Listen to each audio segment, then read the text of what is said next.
On the night my boss got married, I dragged my childhood friend Daniel to drink until I blacked out. 2 months later, the pregnancy test showed 2 lines. I told Daniel about it, but he just frowned slightly and said, "Let's get married. I'll take responsibility." Daniel took care of everything from the wedding banquet, the wedding ceremony to the honeymoon trip, making it extremely luxurious. On our wedding night, his fingertips brushed against the back of my neck as he said hoarsely, "Do you still miss him?" "Who?" "Your boss." "Why would I miss her?" "My boss, Emily, got married. The one who married her was a fresh out of college junior assistant. She clearly had better choices. She's so capable at work and has such good taste in life. Why on earth is it him? He just graduated from college. He doesn't know anything. He's just a kid." I cried my eyes out, feeling that the sight of Emily and her young boyfriend standing together was extremely jarring. "Come on, stop crying." Daniel's voice was tinged with a bit of helplessness. He frowned and dragged me out of the noisy bar. I staggered behind him until he pulled me into his house. When I fell onto the bed, Daniel tried to steady me but slipped. He fell heavily on top of me. His chest was pressed tightly against mine, and his breath hit my neck. Our breaths were hot, and the air was filled with the smell of alcohol and sweat, making my heart pound like a drum. Taking advantage of the alcohol, I wrapped my arms around his neck. "Let go." He seemed to be ordering me and tried to prop himself up, but I grabbed his collar tightly. "I won't." I gritted my teeth, straddled him in one go, and stared down at him defiantly. I messed up his shirt, revealing his delicate collarbone. "All men are bad guys. Daniel, you're no better. Because of you, how many times have I taken the blame and been beaten by my mom since childhood? Today, I'm going to teach you a lesson in the name of justice." I raised my hand as if to hit him, but he grabbed my wrist and took control. Daniel's eyes were deep, as if telling me to stop being silly. But the words that came out of his mouth were, "Emily, don't you ever regret this." I raised my head and bit those annoying thin lips. Early the next morning, the summer sunlight shone through the curtains, and the hot rays woke me up from my deep sleep. My mind was in a complete mess, like a lump of paste. Daniel was still lying there lazily with his upper body exposed, seemingly still asleep. His well-built chest was faintly visible in the morning light, and his breathing rose and fell steadily. Remembering how wild and crazy he was on top of me last night, my legs still couldn't stop shaking. After getting dressed, I tiptoed to Daniel's side. Looking at his peaceful and alluring sleeping face with a satisfied smile on his lips, my heart started pounding again. Softening up, I picked up my phone and transferred him $500 as compensation for last night's madness. After all, I don't earn much, and I have no idea what the market price for a guy like him is. I was extremely nervous at work and couldn't concentrate on anything. As expected, around noon, Daniel sent me a message. "What do you mean?" "Just a little something, a token of my appreciation." "You think 500 yuan can buy me off?" Damn it! I knew he was going to ask for an arm and a leg.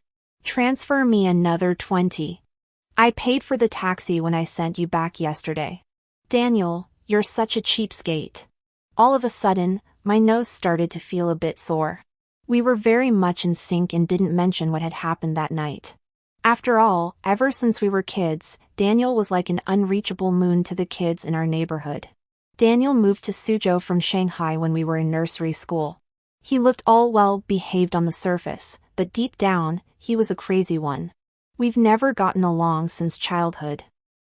He once took me to fish for turtles in the pond of Han Temple with our fingers, and I stuffed cockroaches into his Wrigley's chewing gum. While other kids were singing, "I found a $1 coin by the roadside," he taught me, "I found a mouthful of phlegm by the roadside," and handed it to the policeman. The uncle ate the phlegm and nodded at me. I said to the uncle, "Dude, pay up. Is this lyric right? This is innovation. It'll make you shine at the freshman singing competition." Well, I did shine. After the competition, the teacher gave me a meaningful look. When talking to my mom, she even pointed at her own head. I had no idea what they were talking about. All I knew was that on the way home, my mom chased me for 2 streets with a feather duster. "Emily! Stop right there. Do you know what the teacher told me?" She told me to take you to get your IQ tested. She said there are quite a few schools for kids with intellectual disabilities these days. Tell me, who taught you to sing like that? Which son of a bitch has such a bad heart? Daniel. It was Daniel. Unable to bear the beating, I betrayed him right away and cried my eyes out. But Daniel stood there looking all innocent and teary-eyed like a drama queen. Auntie, believe me, I didn't do it. That auntie he called made my mom go all soft. My mom looked at his innocent little face, then turned back to me and laid the feather duster on me even harder. You're already learning to lie at such a young age. I blushed with anger and looked at Daniel. You son of a bitch. One day, if you fall into my hands, I'll make you pay. When we got into junior high school, Daniel's grades were like on steroids and he got into the city's key high school. With his constant persuasion, I also ended up at the key high school, but at the bottom of the class. Thankfully, we weren't in the same class. But that didn't stop Daniel from being my arch enemy. He always wandered around our classroom door during breaks. Standing by the window with a straight face without saying a word, he looked more like our class teacher than our actual class teacher. All the male classmates who were close to me in the class started to keep their distance from me. Why? Why don't you guys play with me anymore? Emily, it's not that we don't want to take you along. It's just that your little childhood friend has such a strong aura. We're scared. What cowards. I glanced at Daniel outside the window. He seemed to be in a good mood, whistling as he strolled past our classroom door, just like those old men walking their birds on Pingjiang Road in Suzhou. One afternoon in the second year of senior high school, the class beauty suddenly came to me. Emily, your handwriting is nice. Can I ask you for a favor? I took out my price list. It's $5 to copy homework once, $9 for 2 times, and $12 for 3 times. There's a discount if you subscribe for a month. No, no, no. I didn't mean to copy your homework. The most popular girl in class blushed shyly, her voice soft. I want you to write a love letter for me. $10. Non-negotiable. She pouted, took out a brand new $10 bill, and placed it in front of me. I picked up my Sprite can, waved it grandly, with a gossipy look, who's lucky enough to win the affection of our stunning beauty? Daniel. I nearly spit out the Sprite I just sipped, a sour bitterness rising in my heart. Awkwardly, Daniel? He's my childhood friend who I grew up with. You like him too? The most popular girl looked shocked. No, I gritted my teeth, forcing out word by word, gotta add more money. I wrote the love letter, touching the money with every stroke, but the sour feeling in my heart wouldn't fade. These past few years, Daniel hasn't just excelled academically, his looks and height have skyrocketed too, and he's now the school heartthrob. As for me, I'm skinny and small, showing no sign of development. People really are different, full of envy and resentment. But Daniel is still that Daniel. Besides his outward charm, his heart is rotten to the core. The most popular girl respectfully handed him the love letter I wrote. He opened it, glanced at it, kept the letter, and coldly told her, "Get lost." She ran back to the classroom crying buckets, not forgetting to find me. Refund. No returns or exchanges once the goods leave the counter. She cried even louder. My lips curled upward uncontrollably, thrilled about my path to wealth. The more twisted Daniel acts, the more he stirs up the desire to conquer him in young girls. Whenever a girl came to me for paid advice on how to win him over, I acted all cool. Chasing a guy like Daniel? Honestly, I could catch him in seconds. Not even a week, just 3 days. Daniel is easy to chase. Too easy. Why don't I chase him? I patted my cheek, declaring loftily, I have self-respect. Childhood friends, old pals for over 10 years. Nowadays, I can't bring myself to do it. We're kids at a top high school. First, we have to be true to ourselves. That's the point, everything else is pointless. Everyone. Maybe he was fed up with the annoyance. On the way home after school, Daniel walked beside me with a cold face. I heard you've made good money by helping others write love letters to me. I played dumb. How so? Hand it over. I really don't have it. 3, 2, 1. I thought Daniel meant the money. So before the last word faded, trembling, I handed him the cash I'd earned recently from ghostwriting love letters. He laughed angrily. Damn.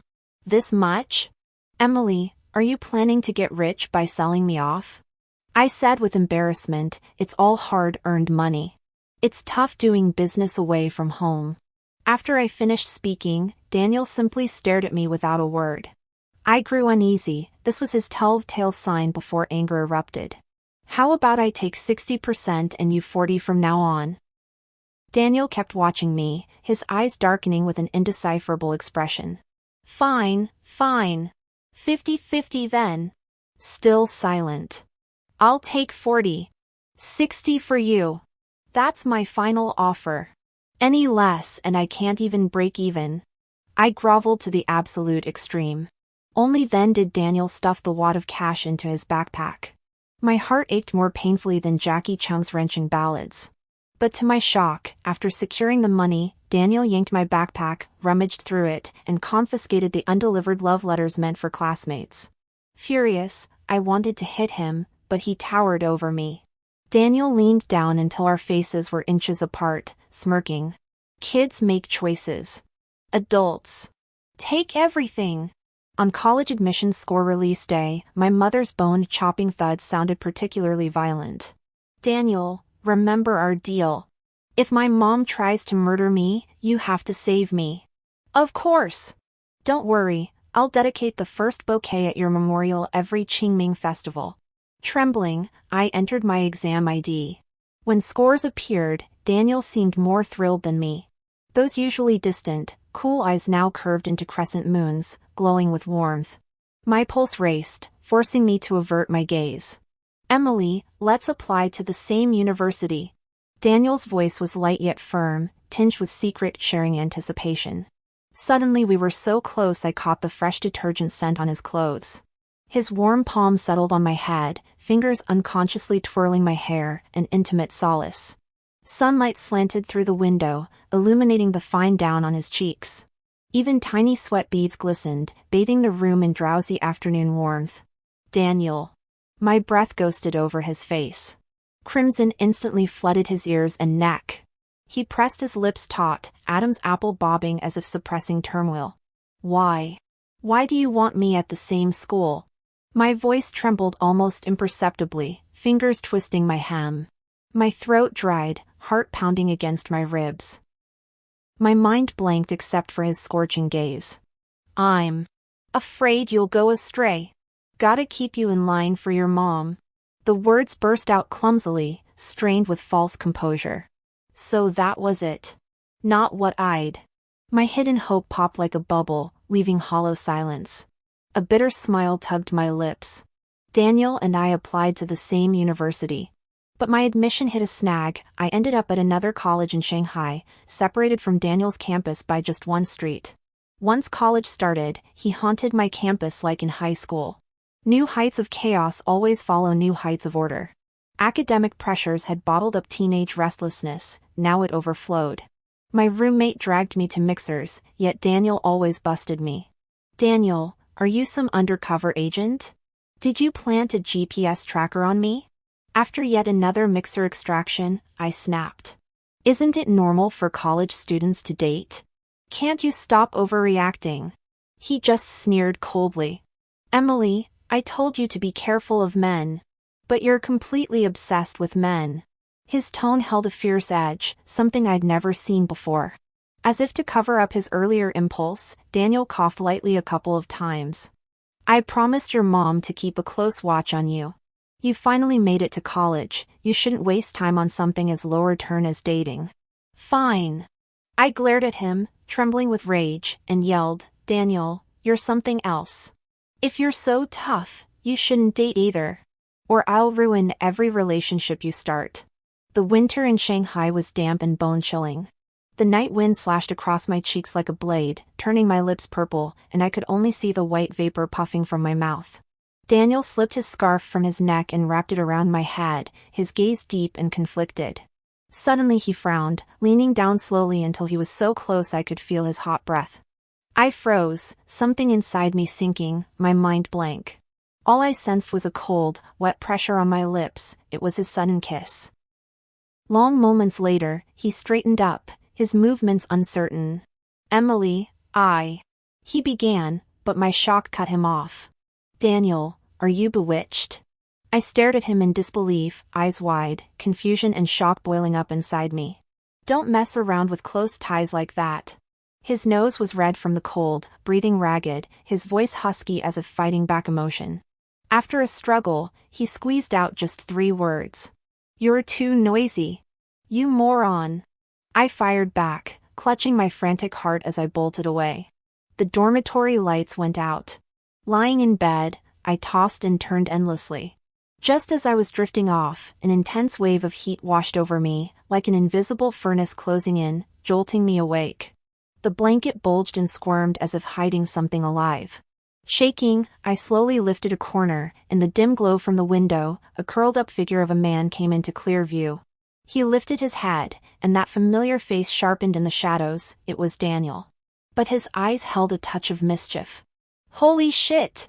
You scared the life out of me," I stammered, voice quivering with fear.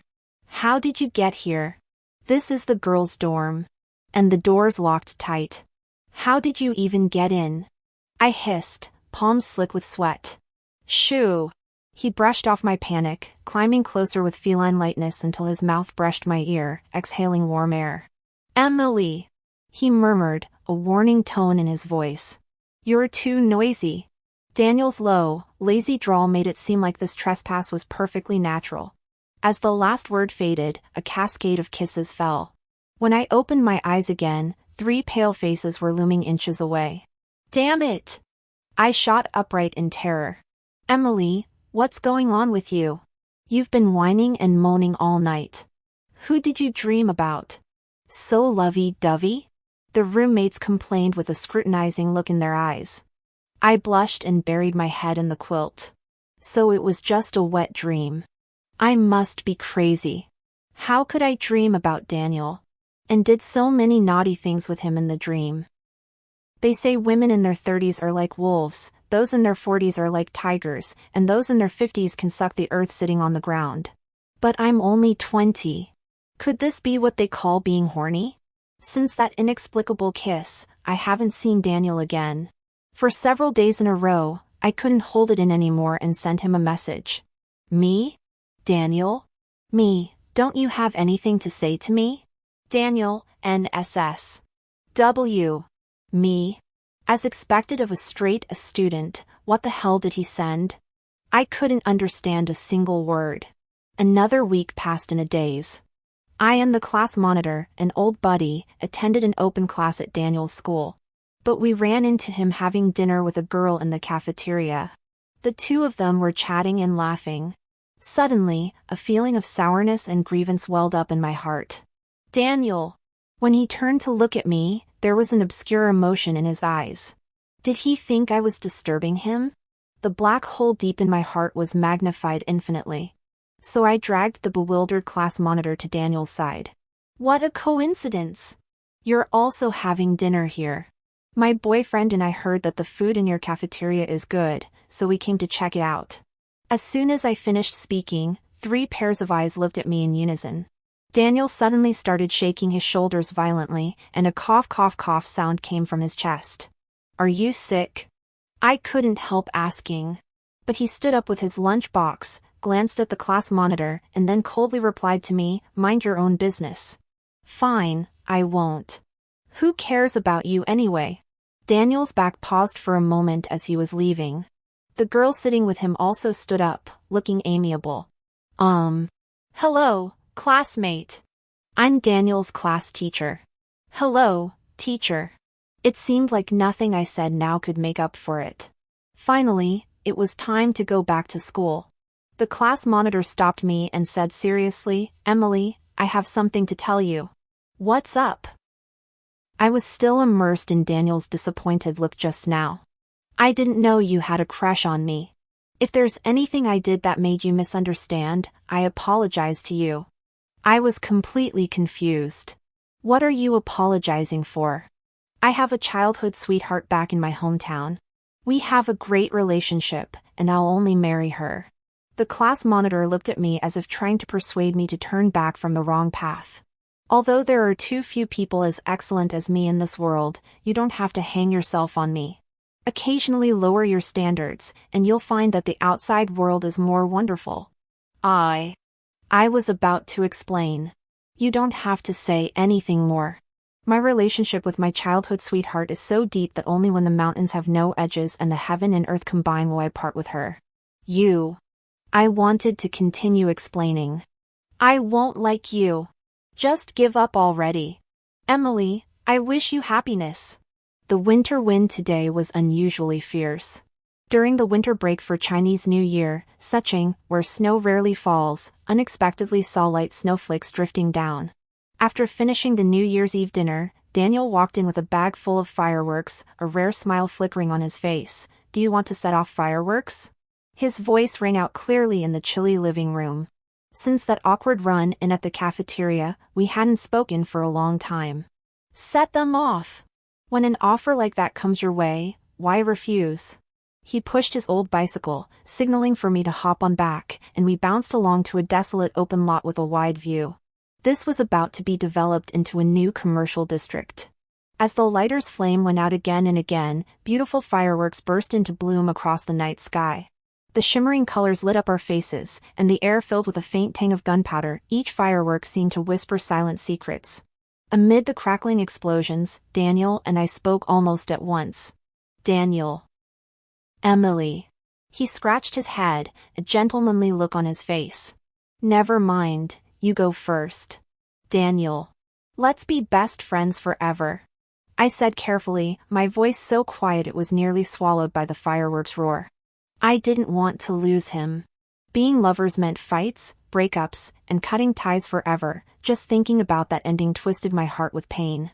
But friends aren't like that. Friends can always walk side by side, sharing joys and sorrows, without letting emotions fade into everyday trivialities. Daniel's hand hesitated slightly as he lit a sparkler. In the glow of the flames, his eyes flickered uncertainly, as if he was pondering something, but eventually, he just gave a gentle nod. Okay. His voice was deep and steady, yet it carried a barely noticeable sigh. On the ride back, I sat on the bicycle's rear seat like when I was a kid, leaning against his broad, warm back. My cheek pressed against his icy down jacket, but I could still hear his strong, lively heartbeat. That rhythm seemed to warn me that something had quietly changed. This pure friendship felt like it had mixed with some complicated feelings, turning the return trip silent and drawn out. After work, returning to my small apartment. Daniel had already left, but the place seemed haunted by a faint, almost ghostly trace of him. That sheet smeared with the mess from last night had been washed and hung on the balcony by him. The once empty refrigerator was now packed with groceries. On the table sat a tube of ointment for cuts and bruises. I suddenly realized that being cared for felt pretty good. Speaking of good, Daniel was indeed good. After that night, he still treated me like before, sending check-in messages, all stiff and formal. Fine. Adult life is simple that way. There's no need to break through that thin barrier or expose any hidden truths. What I never saw coming, though, was that I'd get pregnant. While organizing my office drawer, I spotted the sanitary pads I bought 2 months ago, and it hit me that I hadn't used any for ages. I figured the safe period would protect me, but in the end, I was careless. Back home, nervous and trembling, I tried the third pregnancy test, saw 2 lines, and knew I was really pregnant. I had no experience dealing with such a sudden situation, and my mind was in a complete mess. My fingers trembled on the phone screen. After hesitating for a moment, I finally summoned up the courage to send that short message to Daniel. I'm pregnant. He replied almost instantly, pregnant with what? A child. Your child. After sending this message, the phone screen fell silent immediately, as if it had been thrown into an endless abyss. I refreshed the chat interface repeatedly, but only saw my own message hanging there alone, and there was no further response from the other side. But just 20 minutes later, when I was curled up on the sofa, lost in wild thoughts, there suddenly came a series of urgent and almost rough knocks on the door. Emily, it's me. Open the door. I got up in a hurry and opened the door. It was Daniel. He obviously had run all the way here. His chest was still heaving violently, and his forehead was covered with fine beads of sweat. He leaned against the cold door frame like a man on the verge of collapse, gasping for breath and unable to even speak. The warm yellow light from the entrance hallway softly shone on his head, forming a hazy halo. I was instantly enveloped in his shadow, as if I were in an unreal dream. Daniel's gaze locked directly on me, and his eyes showed a determination and resolve I had never seen before, without the slightest hesitation or evasion. His voice was deep and powerful, with an unquestionable dominance in his tone. "Emily. Marry me. I'll take responsibility for you." When I took Daniel home and said we were getting married, my mom almost went crazy, patting my arm. "You're so lucky. There are so many beautiful girls out there. Why did Daniel take a fancy to you?" "Daniel, don't get me wrong. Auntie doesn't mean you're bad luck," my mom explained incoherently. Daniel smiled, took out a bank card, and handed it to my mom. "Mom, I understand all the wedding customs in this city. There's the betrothal money in this card. I'll cover all the expenses for our wedding banquet, honeymoon, and new house. You and Emily just need to show up looking beautiful." Well, Daniel has always been like this since he was a kid, so considerate in everything and deeply loved by middle-aged and elderly women. When I was washing the dishes in the kitchen, my mom suddenly squeezed in. "Emily, how many months along are you?" "How many months of what?" I pretended not to understand. "Before, when I made sweet and sour pork ribs, you couldn't wait to eat the whole plate. But today, you didn't even touch one piece. You're just like me when I was pregnant with you. You can't stand the smell of meat at all." I stood there, stunned, not knowing how to answer. My mom stuffed the bank card Daniel gave back into my pants pocket. "Don't spend the money recklessly. Save it for yourself." "Mom. My dad passed away early, and my mom had a hard time raising me alone all these years." "Okay, stop washing these dishes. You're not doing a good job anyway." Suddenly, my eyes felt a bit sore. The love of Chinese parents is like this. On the surface, it seems calm, but actually, it's full of strong emotions. It was drizzling gently at night. The fine rain fell silently under the dim yellow street lights, covering the whole city in a hazy and damp atmosphere. Daniel drove me back to the apartment building. The car slowly stopped by the roadside. "Do you want to come up for a cup of tea?" I summoned up the courage, staring directly at him, with a faint hint of expectation in my voice. Daniel turned his face, with a faint smile on his lips. "No, I still have some work to deal with tonight." "Oh." I responded with a grunt. Even I didn't notice that there was a strong sense of loss in my tone, and my chest felt as if it was blocked by something. Just as I lowered my head to unbuckle my seatbelt, a pair of large hands reached over before me. Daniel leaned in. He was so close to me that I could clearly see his eyelashes fluttering gently in the shadow, and his warm breath fanned across my cheek. The gentle patter of raindrops outside the car window hit the glass. The contrast of hot and cold caused a thin layer of mist to form on the glass, blurring the lights outside but making our reflections in the car clearer. The heat wave spread in the confined space, and I could almost hear the pounding of my own heart. Instinctively, I closed my eyes. I thought I was about to experience a passionate moment, and countless amorous scenes flashed through my mind. But then I heard a snort. "What are you closing your eyes for?" The voice was hoarse and restrained, like a temptation and an invitation, with a teasing tone that instantly made me blush. I opened my eyes and saw Daniel grinning wickedly. His eyes were like deep pools, hiding emotions I couldn't fathom. "What? What are you doing? Getting so close to me?" I could feel my earlobes burning. Click! The clear sound of the seatbelt buckle popping open shattered my little anticipation, like a bucket of cold water poured on my heart. "I'm helping you unbuckle your seatbelt. What else do you think I'm trying to do? Are you serious?" Daniel backed off a bit, the corner of his mouth curving into a playful arc, his eyes full of teasing. I looked at him in surprise. I'd never seen Daniel act so recklessly. "Don't worry. You're pregnant now. I'm not that much of a brute." His voice was deep, with an undeniable tenderness. Then a fleeting kiss landed gently on my hair, warm and brief. It made me shiver all over, and I fled in a hurry. As the car door closed, I missed Daniel's self-talk. He was like a big bad wolf eyeing a little white rabbit, his eyes following my back, his tone full of confident certainty. Emily, this time I won't give you a chance to escape. On the day we got our marriage license, Daniel and I were wearing white shirts. Just as the seal was about to be stamped, he suddenly shouted, "Wait! Are you having second thoughts?" I felt a pang of panic in my heart, and my tone became unfriendly. "Daniel, if you cause any trouble at this critical moment, I'll kill you." But Daniel stared at me seriously. "Emily, once you marry me, there's no turning back. In my life's dictionary, there's only widowhood, no divorce. I'm giving you one last chance to back out." "Yeah, I'm not backing out. Daniel now has money, a house, and a good job. We know each other so well. Why would I back out?" After getting the marriage license, he seemed to be in a great mood. He whistled all the way while driving and took me to the new house he bought before. The house was decorated in the Chinese-style ancient aesthetic that I liked. Strangely enough, all the edges and corners of the house were wrapped with anti-collision strips. "What's this?" I couldn't help but ask him. He smiled and answered off topic, "You can touch everything in this house, except the study." I raised my eyebrows and nodded. Men all have their own secret hideouts. I get it. Daniel and I had a very luxurious wedding.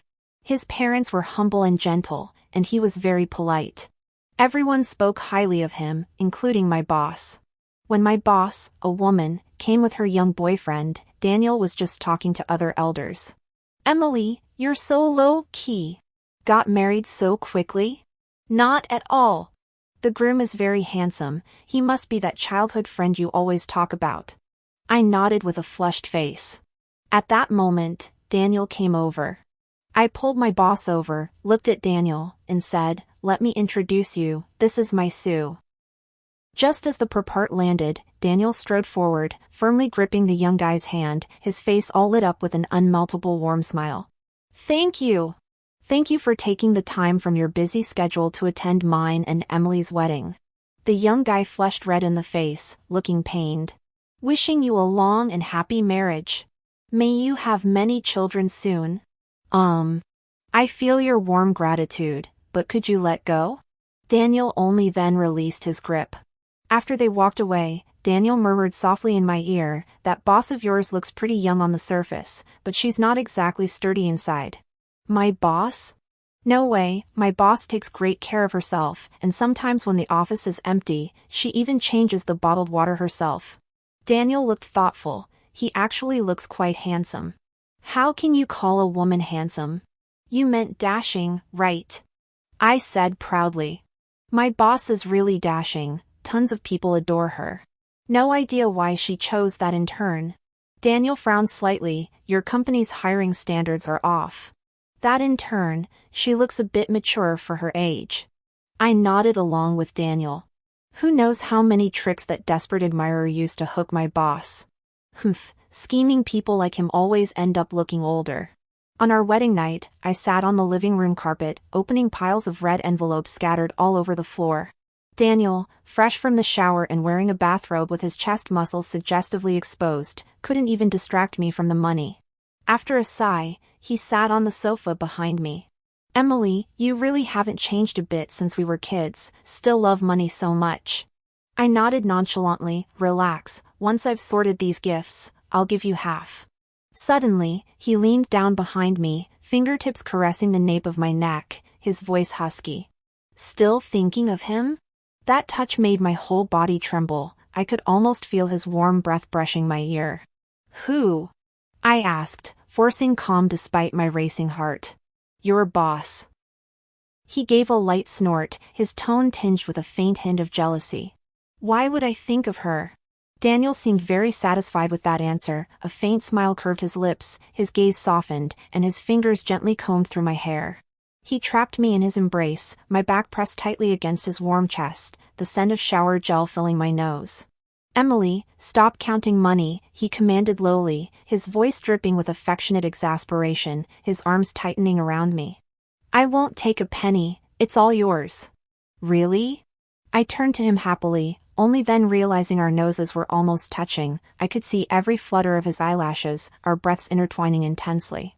"Daniel," I called his name softly, my voice trembling. "Hmm?" His questioning voice was full of allure, his lips slightly parted as if inviting something. "I'm pregnant with a little baby." "So?" He raised an eyebrow, a sly smile flickering in his eyes. "So we can't." I insisted, trying to push him away, but he held me firmly. In one swift motion, he scooped me up, carried me into the master bedroom, his tone dripping with suggestiveness. Perfect time to try other ways. When I woke up again, there was a big diamond ring on my ring finger, looking wildly expensive. "Do you like it?" Daniel lay beside me, toying with my hair. "I like anything valuable." His mouth twitched, but he pulled me into his arms, clasped my hand, and kissed the diamond ring on my finger. He teased, "Emily, you're such a money grubber." I didn't mean to ruin the lovely mood, but my mouth raced ahead of my brain. "Daniel. Really, you didn't need to go this far. Diamond rings don't hold value, gold does. Next time, give me gold instead. 999 pure gold, I deserve the best." After marriage, I realized how easy life with Daniel was. We shared memories of growing up together and common interests. Daniel was like he could read my mind, guessing everything I craved or planned. But my boss didn't seem as content as I was. Over lunch, she wore a bitter expression and said, "Maybe I rushed into marriage. I found out I don't really know him. Dating and marriage are two different beasts." The cute young intern had left the company to start his own business, and since he left, my boss seemed distracted. Back home, mulling over her words, I felt powerless, like I couldn't help at all. I didn't even hear Daniel calling my name multiple times. "What's got you so lost in thought?" My boss said she regrets getting married. Daniel paused while handing me a bite of food. "She talked to you today?" "Yeah." "So what do you think?" "My opinion doesn't matter, hers does." Daniel slammed his chopsticks down and snorted, "Her opinion matters? You're carrying my child, yet you're worrying about someone else's problems. Are you acting like I'm dead?" "Daniel, how could you say that?" I slammed my bowl and chopsticks down too. "What do you mean someone else?" She was the one who guided me into the workforce right after college, my guiding light. "How is she someone else?" "She's your guiding light, then what am I?" Daniel was fuming. "You used to be my good friend, and now you're my huss." Before I could finish husband, Daniel's eyes reddened, like I'd bullied him. "Emily! I'm your good friend?" "Humph. Do you believe men and women can have purely platonic friendships? Go out on the street and ask, what man would unconditionally stick by a woman for over a decade?" "Daniel, what are you getting at?" He just dropped a bombshell, the sheer volume leaving me dazed for a moment. "Emily? Why won't you get it?" He laughed at himself mockingly. "I've never had any pure friendship with you. So, Daniel, do you like me?" He scoffed. "What? Can't you tell?" Our dinner ended on a sour note. Daniel finished tidying the kitchen, took out the trash, and didn't come back until just before bedtime. But he was holding my favorite myling congee. "You went out so late just to buy this?" Unable to resist the temptation of good food, I shamelessly sat down next to him. "Yeah. It's not for you, it's for the little one in your belly." Daniel kept a straight face, just lowering his head to set up my utensils. "Thank you." Honey. As soon as the word honey came out, the tips of Daniel's ears instantly turned red. He turned to look at me, cupped my face, and kissed me right then. "Congee, I haven't had any yet?" I responded half-heartedly. "Yeah. The congee's too hot, kissing for a while will cool it down." Daniel is easy to please, so easy to please. At 9 months pregnant, Daniel had to work late due to an impromptu meeting. Late one night, bored out of my mind, I was lying on the couch scrolling through my social feed. Unexpectedly, I saw a new post from my boss's husband. In the picture, he was peeling crabs for a young girl, with a location tagged, "Highly recommend this place for crabs." Damn it.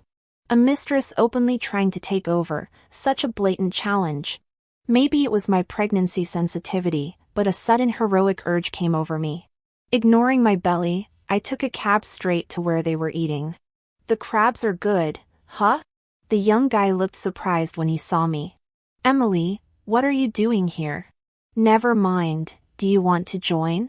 Damn, trying to drag me into their mess. I held my waist with one hand, grabbed him with the other, and pulled him up. Eat, eat, eat.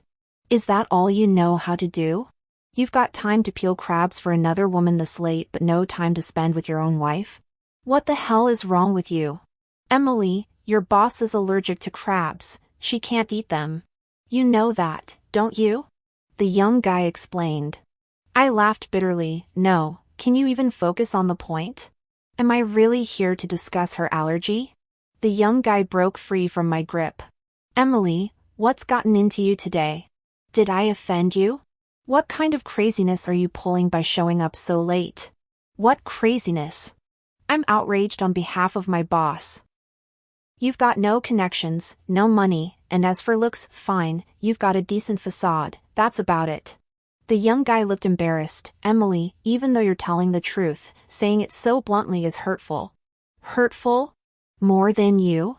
She faced so much pressure to be with you, a woman fighting in a man's world, building her business empire. Do you have any idea how exhausting that is? And then what? You not only fail to understand her, but you drag some sketchy woman here to eat crabs. Are the crabs really that good? The girl next to us stood up. Who are you calling sketchy? You. Don't you know he's married? Flirting with a married man this late? You shameless homewrecker. Perhaps I was a bit emotional, and I felt a slight movement in my belly from the baby. Suddenly, that young girl pointed at me with a terrified look. Are you relieving yourself in public? You are the one relieving yourself in public. Your whole family relieves themselves in public. I retorted. Then I lowered my head and only then felt a warmth on my leg, followed by cramps in my belly. My water broke. Quick! Call an ambulance for me. When Daniel arrived, I was lying on the hospital bed. The adorable young husband of my supervisor and that girl stood aside, looking innocent. Daniel saw them, his eyes full of coldness, but he still tried his best to soothe my emotions. Are you still in pain? He asked. I shook my head. The doctor said I was brought in on time, now I'm waiting for dilation. He nodded. The next moment, Daniel approached the cute young man, locked his neck directly, and pinned him against the wall. Let go of me. What the hell do you think you're doing? The cute young man struggled, his face turning red, his throat making hoarse sounds. Daniel's fingers tightened, knuckles whitening, but his voice was suppressed very low. How dare you ask? That Emily is like this now is because of you. None of my damn business. The cute young man coughed, trying to pry Daniel's hand off. She came to me on her own. Someone's being beaten. Help! Nurse, come quick! That girl screamed beside them. Daniel pointed at her. Shut up. If you shout again, I'll make you crawl out too. He gasped for breath, his eyes like ice. Emily is pregnant, and you still provoked her? All these years, she has always regarded you as her guiding light, respected and cherished you. How could you treat her like this? No, wait. I always felt there was something wrong with what Daniel was saying, so I quickly called out to him. But my interruption was like scissors, seemingly cutting Daniel's last thread of control. No? What's not right? He mocked. The one who's wrong is you. You're pregnant with my child and went out to see another man in the middle of the night. Now you're even defending him? Emily, do you like this supervisor so much? If you like him so much, why did you agree to marry me? What did our wedding vows mean? As he spoke, Daniel relaxed his grip, covered his face with his hands, and let out a low sob from his chest. As if everyone in the room was bullying him alone. When did I become her supervisor? When did he become my supervisor?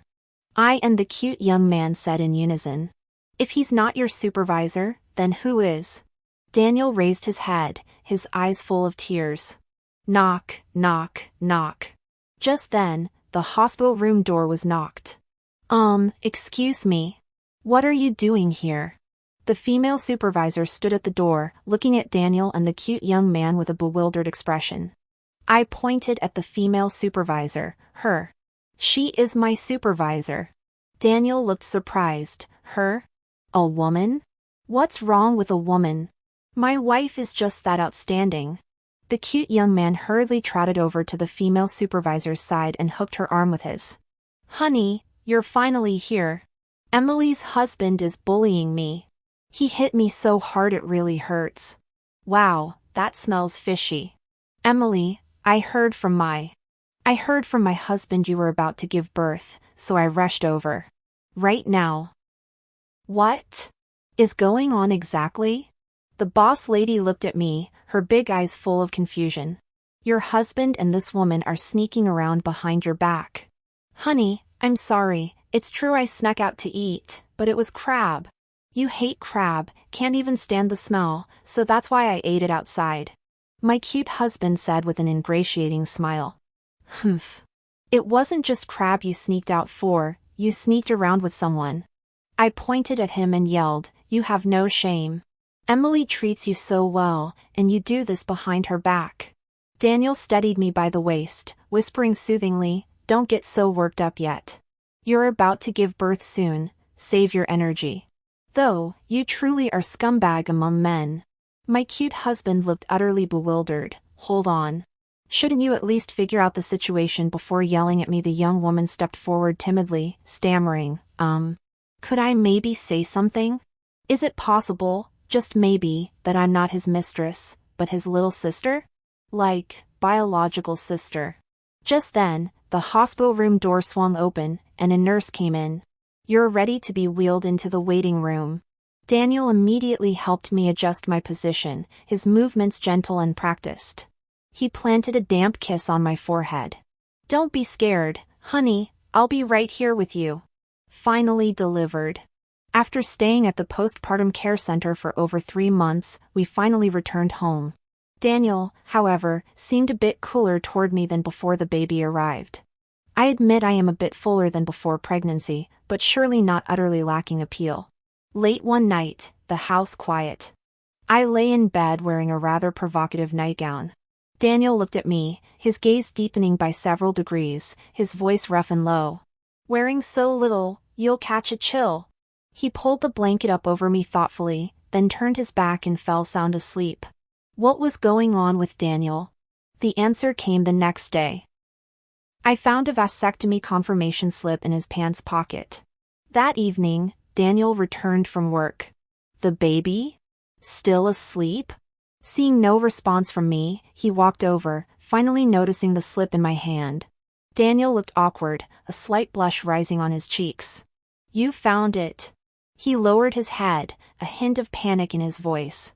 I sat perfectly straight on the sofa, my back ramrod straight, hands folded on my knees, embodying the poise of the lady of the house. Care to explain? Daniel, why on earth would you have this surgery? He took a deep breath, his voice low and sincere, carrying an indescribable pain. Emily, having one child is enough for us. In this marriage, I am the only one who reaps all the benefits. When they wheeled you out of the delivery room, you looked so frail. In that moment, I was even resentful toward the baby, for putting you through so much suffering. But then I realized that suffering was inflicted by me. Emily, I got scared. I'm afraid of losing you. Daniel suddenly stepped forward and hugged me tightly, his arms wrapping around my waist, his face buried in the crook of my neck. Anyway, you can never leave me. I'm half crippled now, so you have to spend the rest of your life with me. He murmured, half joking, half serious. I couldn't help but roll my eyes and lightly shoved him. What, moral blackmailing me?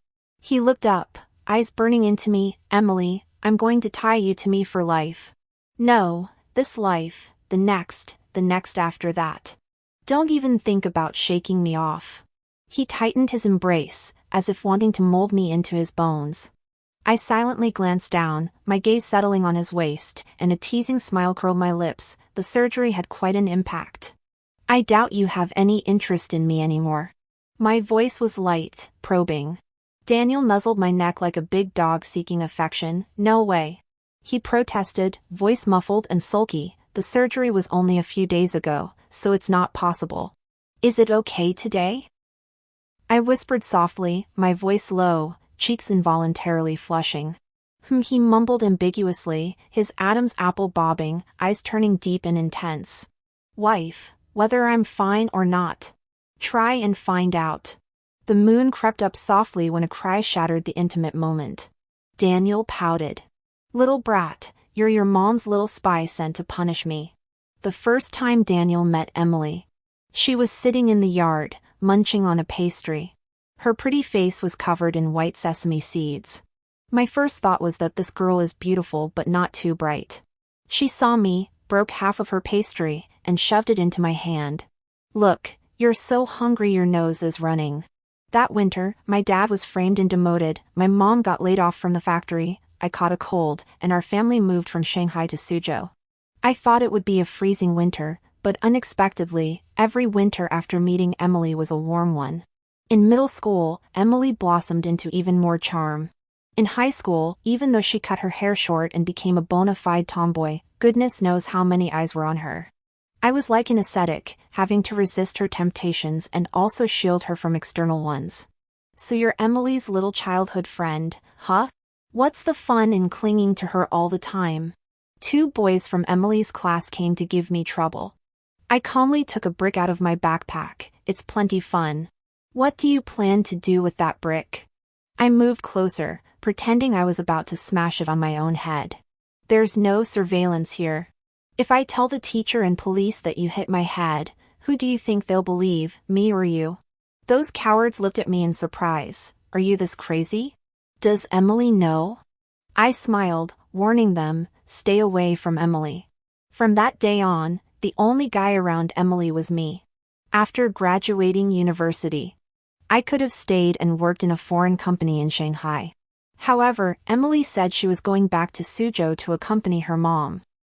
Regardless of my parents' opposition, I declined 3 high-paying job offers in Shanghai and instead dedicated myself to the construction and development of the Suzhou Industrial Park. Fortunately, every effort I made at work was rewarded.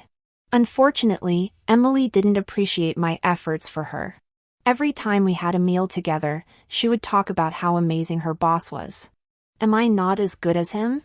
I couldn't help asking her. You two are different, she replied seriously. How are we different? I persisted. She came from a small place and worked her way up from the company receptionist to her current position by herself. Can men be receptionists? Well, Emily's company is really unusual. Later, Emily's boss got married suddenly. Emily wasn't mentally prepared at all and came to me to drink her sorrows away. I watched as she mumbled about another man non-stop, and I felt like my head was about to explode. Just like that time in college, I really wanted to shut her up. But I couldn't. I was afraid of scaring her like I did last time. Daniel, you're not a good guy either.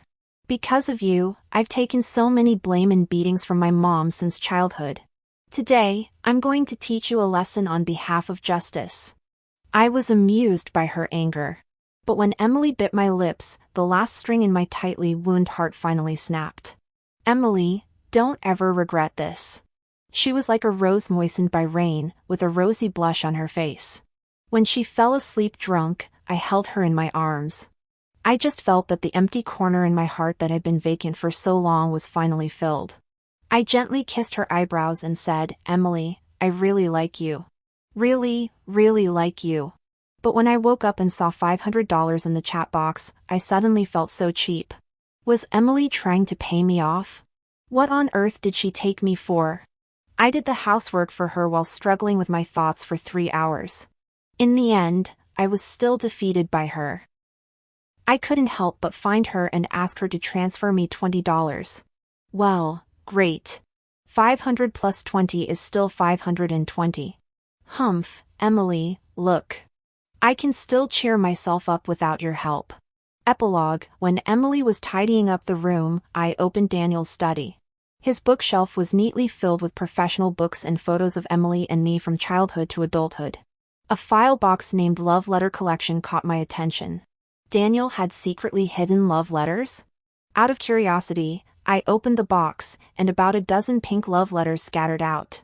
Why do they look so familiar? I opened each love letter. Every word and every punctuation mark on them was left by high school Emily. I choked back sobs, my tears uncontrollable as I watched the poised grace of my manager standing beside her younger husband, their image burned painfully in my eyes. Daniel finally signed off with bold, powerful strokes beside the scratch, Emily. On the back of each page of the letters lay the deepest secrets of a youth. June 3rd, I adore the moon. The moon doesn't know. June 15th, on the way home from school each day, I stand to your left, maybe that's a little closer to your heart. July 2nd, having feelings for you is my loneliest secret. So this was it.